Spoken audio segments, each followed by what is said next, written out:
Kemi edhe disa hapësira publike të cilat do t'i krijojmë enkas për pensionistët. Atëherë fokusi jonë, do të thonë, investimet kapitale sigurisht që do të jetë tek pjesa e shërbimeve publike natyrisht.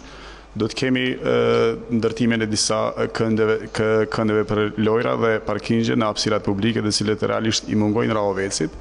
Dhe po ashtu do të kemi edhe disa hapësira publike të cilat do t'i krijojmë enkas për pensionistët, të cilët realisht nuk i kanë ende një hapësirë publike adekuate.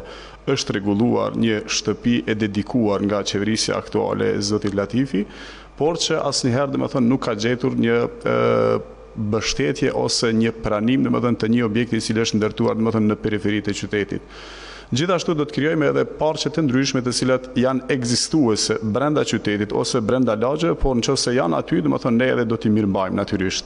Pastaj do të investojmë edhe në infrastrukturë dhe këto investime nuk do të jenë sa për marketing ose për reklam, por do të kemi investimet me një qëndrim ose me një pikpamje krejtësisht të barabartë, pa shikuar realisht, domethënë, se ku qëndron trupa elektorale e një subjekti politik. Natyrisht pjesë e investimeve do të jenë, domethënë, edhe pjesa tjetër e investime në arsim, që do të kemi, domethënë, një qerdhe të re, që kemi një zotim të ri brenda programit tonë tashmë.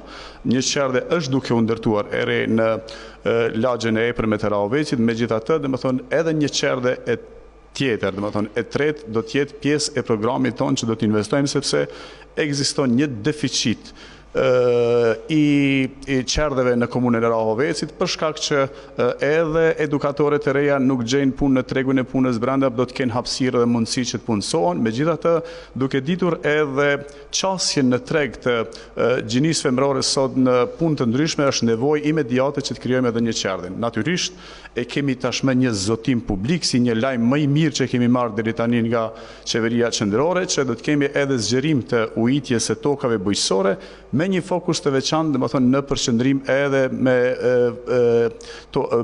ujitjen e vreshtrave me sistemin pik-pik. Do të kemi gjithashtu edhe zgjerim të rrugës Rahovec-Suarek me 4 kursi.